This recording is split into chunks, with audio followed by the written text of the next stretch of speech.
2024 లేదా 25లో డిగ్రీ లేదా బీటెక్ చదివారా? సాఫ్ట్‌వేర్ జాబ్ కోసం ఎదురు చూస్తున్నారా? అయితే కోడ్ జ్ఞాన్ 100 డేస్ కోర్సులో చేరండి. జాబ్ సాధించండి. Welcome to Suman TV. నేను మీ సుమన్ టీవీ నాగ్. కర్మ సిద్ధాంతం ప్రకారం కనుక మనం చూసుకుంటే వేదిక్ యాస్ట్రాలజీ అంటే వేదిక్ యాస్ట్రాలజీ ద్వారా అసలు కర్మ సిద్ధాంతం అంటే ఏంటి, ఏం చెప్తుంది, ఎన్ని రకాలుగా చెప్పబడింది అనేది ఈరోజు మనతో పాటు ఉమా గారు ఉన్నారు, వేదిక్ యాస్ట్రాలజర్. అది వారి మాట్లాడి తెలుసుకుందాం. నమస్కారం ఉమా గారు. నమస్తే నాగరాజ్ గారు. సార్, వేదిక్ యాస్ట్రాలజీ ప్రకారం కనుక మనం చూసుకుంటే కర్మ సిద్ధాంతం అనేది ఎన్ని రకాలుగా ఉంటుంది, దాని ఎఫెక్ట్స్ అసలు ఏ విధంగా ఉంటాయి? తప్పకుండా అండి. కర్మ సిద్ధాంతము అనేటువంటిది ఎప్పుడూ కూడా 3 కర్మల అనుసరైన అది ముందుకు వెళ్తూ ఉంటుంది నాగరాజ్ గారు. ఆ 3 కర్మలు ఏమిటి అంటే సంచిత కర్మ, ప్రారబ్ధ కర్మ, ఆగామి కర్మ. ఏమిటి 3 అంటే ప్రతి మనిషికి కూడా వీటితో సంబంధం ఉంటుంది. ప్రతి మనిషికే కాదండి, ప్రతి జీవరాశికి, మన కంటికి కనిపించే చీమకి, కంటికి కనిపించిన క్రిమి కీటకాలకి, మనకి కంటికి కనిపించే జంతువులకి, పశు పక్షాదులకి కూడా కర్మ సంబంధం ఉండడం వల్లనే అవి ఆ జన్మ ఎత్తాయి. కొంతమంది జన్మించినప్పుడు కాళ్ళు చేతులు అనేటువంటివి సరిగ్గా రాక ఇబ్బంది పుడుతుంటారు. వాటిని బాల అరిష్టములు అని చెప్తాం. వాళ్ళు మాత్రమే ఎందుకలా జన్మించారు, కారణం ఏమిటి? కొంతమంది పుట్టుకతోనే భాగ్యవంతము అంటే గోల్డెన్ స్పూన్తో పుడతారు. సో వాళ్ళకి ఆ యోగం పట్టడానికి కారణం ఏమిటి? కొంతమంది పుట్టుకతోనే సన్యాసంలోకి వెళ్ళిపోతుంటారు పెరగగానే, కొంతమంది మహానుభావులు. వాళ్ళకి అలాంటి యోగం సిద్ధించడానికి గల అవసరం ఏంటి? ఇవన్నీ కూడా కర్మ అనేటువంటిదే ప్రతి ఒక్కరిని నడిపిస్తూ ఉంటుంది. కర్మానుసారైన బుద్ధి అంటాము. అంటే ఆ కర్మ ఉంటేనే మనకి ఆ సమయంలో అలాంటి బుద్ధి పుడుతూ ఉంటుంది. సో ఇక్కడ సంచిత కర్మ అంటే ఏమిటి అంటే నాగరాజు గారు, మనం పూర్వజన్మలో చేసుకున్నటువంటి కర్మ, పూర్వ జన్మనే కావచ్చు, ముందు రోజు కావచ్చు, ఏదైనప్పటికీ కూడా అయిపోయినటువంటి రోజు, అయిపోయినటువంటి కాలం, అది పూర్వ జన్మ అయినా ఎప్పుడైనా సరే అప్పుడు చేసినటువంటి కర్మ మనం అనుభవిస్తూ ఉంటే దాన్ని సంచిత కర్మ అంటాము. ఈ సంచిత కర్మ అనేటువంటి దానివల్లనే మనం ఈ జన్మ ఎత్తాను. నేను ఈ దేహం ఎత్తడానికి, నాకు ఈ కళ్ళద్దాలు రావడానికి, లేదా నేను ఇలా ఒక బంగారం పెట్టుకోవడానికి, ప్రతిదానికి కూడా సంచిత కర్మ అనేటువంటిది ముడిపడి ఉంటుంది. తరువాత రెండవది ప్రారబ్ధ కర్మ అని ఉంటుందండి. ప్రారబ్ధ కర్మ అంటే ఇప్పుడు నేను చేసేటువంటి పని ఆధారంగా పుట్టేటువంటి కర్మ. నేను ఇప్పుడు ఒక మంచి విషయాన్ని 10 మందికి చెప్తున్నాను అనుకోండి, మంచి వాళ్ళు 10 మంది తయారవుతారు. అదే ఒక చెడ్డ విషయాన్ని చెప్తూ రెచ్చగొడుతున్నాను అనుకోండి, అక్కడ 10 మంది ఉగ్రవాదులు తయారవుతారు. సో ప్రతి పనికి ఒక రిఫ్లెక్షన్ అనేటువంటిది కనబడుతుంది నాగరాజు గారు. కర్మ క్రియకి ప్రతిక్రియ ఉన్నట్టుగా. నేను ఇలా ఒక నిప్పును పట్టుకుంటే నాకు కాలుతుందా లేదా, ఇన్స్టెంట్ రియాక్షన్ నాకు కనబడుతూ ఉంటుంది. నేను ఎక్కువగా మద్య మాంసాదులన్నీ బాగా ఎక్కువగా తీసుకుంటున్నాను అనుకోండి, ఆరోగ్య సమస్యలు విపరీతంగా వస్తాయి. అంటే చాలామంది ఒక క్వశ్చన్ అడుగుతూ ఉంటారు, మానవ సంకల్పము అని. మానవ సంకల్పం ఉంటే జాతకాన్ని కానీ, కర్మని కానీ, విధిని కానీ ఎదిరించవచ్చా, అలా నిల్చున్న వాళ్ళు లేరా అని క్వశ్చన్ అడుగుతూ ఉంటారు. అదే ప్రారబ్ధ కర్మ అండి. అంటే ఇప్పుడు నాకు ఒక రకమైన సమస్య వచ్చింది. సమస్య అనేటువంటిది కర్మ వల్ల వచ్చింది, నాకు సంబంధం లేదు. నాకైనా మీకైనా ఎవరికైనా సరే ఆ సమస్య అనేటువంటి బాణం మన మీద పడుతున్నప్పుడు మనం దానికి ఎదురొడ్డి నుంచున్నామా, భయపడి పరిగెడుతున్నామా అనేటువంటిది మన కాన్షియస్ మీద ఆధారపడి ఉంటుంది, మన బుద్ధి మీద. అదే ప్రారబ్ధ కర్మ. సో మనం దాన్ని ఎలా తీసుకుంటున్నాం, ఆ సిచ్యువేషన్ ఎలా హ్యాండిల్ చేస్తున్నాం. ఆకలి పుట్టినప్పుడు 10 మందిని యాచించడం వేరు, దొంగతనం చేయడం వేరు, కొట్టి తీసుకోవడం వేరు. ఆకలి ఒకటేనండి, అది కర్మ. నువ్వు కొట్టావా, యాచించావా, దొంగతనం చేసావా అనేదే ప్రారబ్ధ కర్మ. ఈ మూడిట్లో నువ్వు ఏం చేసినా దానికి ప్రతిఫలం మళ్ళీ వెంటనే అనుభవించేస్తావు. అదే ప్రారబ్ధ కర్మ. అయితే ఇదే కాకుండా మన వంశంలో ఎవరైనా ఏదైనా చేసి ఉంటే అది కూడా మనకి ఎఫెక్ట్ అవుతుందండి. ఎందుకు ఎఫెక్ట్ అవుతుంది? మనం ఏ కారణం లేకుండా వాళ్ళ కడుపున కానీ, వాళ్ళ వంశంలో కానీ ఎందుకు జన్మించాం, వాళ్ళ ఇంటి పేరుతో, వాళ్ళ గోత్రంతో మనం ఎందుకు పుట్టాం? సో ఆ కర్మ ఉంది కాబట్టే మనం పుట్టాం. సో ఆ కాలసర్పదోషాలు, పితృశాపాలు ఇవన్నీ కూడా వంశపారంపర్యంగా వచ్చేటువంటివే. అది కూడా కర్మదోషములే అండి. ఇక మూడవది ఆగామి కర్మ. అంటే ఈ సంచిత కర్మ కావచ్చు. అంటే ఇప్పుడు సంచిత కర్మ ఉంది అండి, మనం ఎన్నో తప్పులు చేసాం, కానీ ఆ తప్పులకి అన్నీ ఇప్పుడే అనుభవించేస్తామంటే కాదు. మనము ఏ కారణం లేకుండా ఒక మహారాజును కొట్టాము, అతన్ని తీవ్రంగా అవమానించాము. ఆ కర్మ మనం ఎలాగ మనం పొందుతాం? మళ్ళా మనల్ని కూడా మన మహారాజులా కానీ, మన ఒక లీడర్లా కానీ ఉన్నప్పుడు మనల్ని ఎవరైనా కొట్టినప్పుడే ఆ కర్మ ప్రతిక్రియగా తీరుతుంది. అలా నేను మహారాజు అవ్వాలంటే నాకు ఎంత పుణ్యం రావాలి? ఆ అంత పుణ్యం వచ్చినప్పుడు ఆ కర్మ నాకు ఎఫెక్ట్ అవుతుంది. అలాగా కర్మ అనేటువంటిది ఒకేసారి రాదు. మన యొక్క ప్రవర్తన బట్టి దాని యొక్క ఆధారంగా జన్మలు బట్టి అది వస్తూ ఉంటుంది. అలాగే బ్యాలెన్స్ ఉన్నటువంటి సంచిత కర్మ, ఇప్పుడు మనం చేసేటువంటి ప్రారబ్ధ కర్మ రెండూ కలగలిపి వచ్చి మనం ఫ్యూచర్లో అనుభవించేటువంటి పరిస్థితులే ఆగామి కర్మ. ఉదాహరణకి ఇప్పుడు ఎవరినైనా నేను కొట్టాను అనుకోండి, అతను నన్ను తిరిగి కొడతాడు, లేదా నేను మళ్ళీ తిరిగి కొడతాను. హాస్పిటల్కైనా వెళ్ళొచ్చు, జైలుకైనా వెళ్ళొచ్చు అనేటువంటిది ఆగామి కర్మ. ఖచ్చితంగా అది జరుగుతుంది. సో ఈ విధంగా కర్మ అనేటువంటిది ప్రతి రాశిని, ప్రతి నక్షత్రాన్ని, ఈవెన్ ప్రతి మనిషిని, ప్రతి జీవరాశిని కూడా ఎఫెక్ట్ చేస్తూ ఉంటుందండి. సో ఈ రాశులకి వాటికి సంబంధం ఏంటి అని చాలామంది కన్ఫ్యూజ్ అవ్వచ్చు. ఉదాహరణకి మేషరాశిలో జన్మించినప్పుడు అధిపతి కుజుడవుతారు. ఎందుకు అధిపతి కుజుడయ్యారు? మేషరాశిలోనే ఎందుకు జన్మించాము? ప్రతిదీ కూడా ఇంటర్లింక్డ్ ఉంటుందండి. ఈ టైంలో ఈ రాశి వాళ్ళకి బాగాలేదు, మనం ఎలా చెప్పగలిగాము? ఆ కనిపించేటువంటి జ్యోతిష చక్రం బట్టి మనం చెబుతూ ఉంటాం గోచారంలో. ఆ కర్మానుసారేణ మనం ఆ నిమిషంలో పుట్టడానికి కూడా కారణం కర్మనే. సో దాన్ని ఇండికేట్ చేసేదే ఆస్ట్రాలజీ. మీరు చెప్పిన దాని ప్రకారం కనుక మనం చూసుకుంటే కర్మ సిద్ధాంతంలో ప్రస్తుతం మిథున రాశి వారికి ఏ కర్మ సిద్ధాంతం నడుస్తుందని మనం అనుకోవాలి. అట్ ద సేమ్ టైం ఈ ఆగస్టు, సెప్టెంబర్ నుంచి డిసెంబర్ వరకు అసలు ఏ విధంగా ఉండేటువంటి అవకాశం ఉంటుంది, ఎస్పెషల్లీ విమెన్కి? తప్పకుండా అండి. మిథున రాశి వాళ్ళకి సంచిత ప్రారబ్ధ కర్మల వల్ల వచ్చేటువంటి సమస్యలు చాలా ఎక్కువగా ఉంటాయి. దేని మీద ప్రభావితం అవుతుందో ఒకసారి మనం చూద్దామండి. ప్రధానంగా ఏంటి అంటే వీళ్ళకి the original 7th and 10th lord ద్వికేంద్రాధిపత్యోహో పూర్ణ పాపి అవ్వడం వల్ల బిజినెస్, మ్యారేజ్, కెరీర్ ఈ 3 విషయాల మీద వీళ్ళకి చాలా ప్రభావితం అవుతుంది. సో బిజినెస్ అంటే ఏంటి? ప్రధానంగా అంటే వీళ్ళు ఎప్పుడైనా సరే మిథున రాశి వాళ్ళు మీరు ఎవరు చూస్తున్నా మీరు బిజినెస్లో పార్ట్నర్షిప్ అనేటువంటిది పెట్టారంటే నష్టపోవడము అనేటువంటిది జరుగుతుంది, లేదా మోసపోవడం, లేదా మీ పార్ట్నర్ బాగా లాభపడడం లాంటివి జరుగుతాయి. కానీ మీకు అంత గొప్పగా ఉండే అవకాశాలు ఉండవు. కానీ మీరు ఏం చేయాలనుకున్నా ఇండివిజువల్గానే చేయండి, పార్ట్నర్షిప్లోకి వెళ్ళొద్దు. రెండవది ఏంటి అంటే మ్యారేజ్ అండి.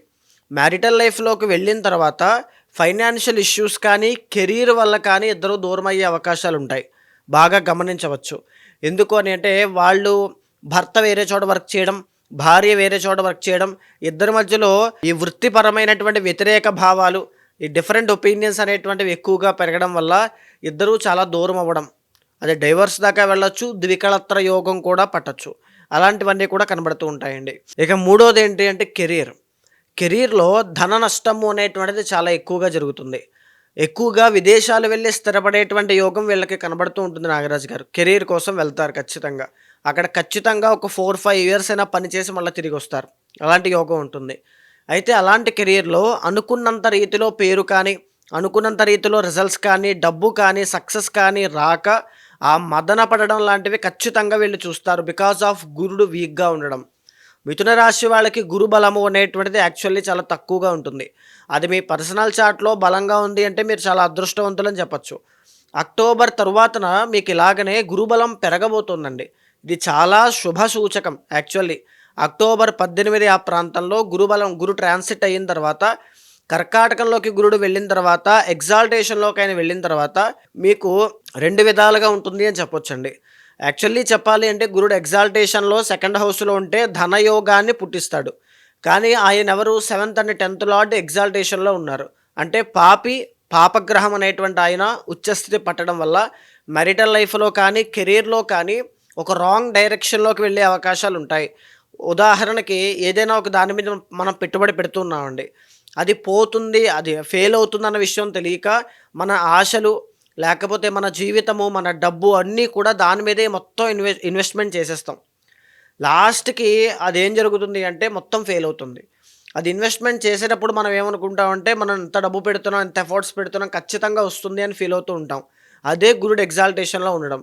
ఆ ఇన్వెస్ట్మెంట్ పెట్టడం కోసం ఏం చేస్తాం? ఇంకా కష్టపడతాం, ఇంకా సంపాదిస్తాం, ఇంకా పెడతాం, లేదా ఎక్కడి నుంచో తీసుకొస్తాం, పెడతాం. ఈ తీసుకురావడం అనేది 2nd హౌస్లో గురుడు. ఇలా పెట్టడం అనేటువంటిది పాపి ఎగ్జాల్టేషన్లో ఉండడం. అది ఫెయిల్ అవుతుందా, మళ్ళీ ఇది అవుతుందా అంటే 80% లేదా 60% జాగ్రత్తగా ఉండడానికి అవకాశాలు ఎక్కువగా ఉన్నాయి. జాగ్రత్త పడాలి. ఇంకా మిగతాది ఏంటి అంటే మీ పర్సనల్ చార్ట్లో యోగం బాగుంటే 100% సక్సెస్ అవుతారు. ఎస్పెషల్లీ స్టాక్ మార్కెట్ కానీ, ట్రేడర్స్ కానీ, షేర్ మార్కెట్లో ఉండేటువంటి వాళ్ళు కానీ డబ్బు ఇన్వెస్ట్మెంట్ చేయడం లాంటివి ఎక్కువగా ఈ మాసంలో లేదా రాబోయేటువంటి మాసంలో ఎక్కువగా చేయొద్దు, ఇబ్బంది పడతారు. బికాజ్ 7th అన్న గురుడు మళ్ళీ ఎగ్జాల్టేషన్. గురుడు అన్న ఈ డబ్బుకి సంబంధించి షేర్ మార్కెట్ అండి. అండ్ మిథున రాశికి సంబంధించి కూడా బుధుడు, షేర్ మార్కెట్ ఇవన్నీ చూస్తుంటారు. ఇక్కడ ప్రధానంగా వీటితో పాటుగా జాగ్రత్త తీసుకోవాల్సింది ఏంటి అంటే వీళ్ళకి యాక్చువల్లీ మంచి మంచి గృహయోగాలన్నీ ఉంటాయండి. ఎప్పుడైతే వీళ్ళ జాతకంలో బుధుడు అనేటువంటి గ్రహం బాగోదో ఆ గృహము అనేటువంటిది కట్టింది కూడా అమ్మేయడం లాంటివి జరుగుతూ ఉంటాయి బికాజ్ ఆఫ్ సంచిత కర్మ. దాన్ని అనుభవించేటువంటి యోగం వీళ్ళకి ఉండదు. సో ఇక్కడ ఏంటి అంటే అన్నీ ఉన్నా ఏమీ లేనట్టుగా, పేరు గొప్ప ఊరు దెబ్బ అన్నట్టుగా, అంటే బయటికి చాలా పెద్దగా అందరూ అనుకుంటారు చాలా పెద్దగా వీళ్ళు బతుకుతున్నారు, చాలా ఉంది అది ఇది అని. కానీ వీళ్ళు పడే కష్టం కానీ ఆ బాధ కానీ బయటికి చెప్పుకోలేక మదన పడుతూ ఉంటారు. అది సంచిత ప్రారబ్ధ కర్మ వల్ల వీళ్ళకి లైఫ్లో ఎదురవుతూ ఉంటాయి.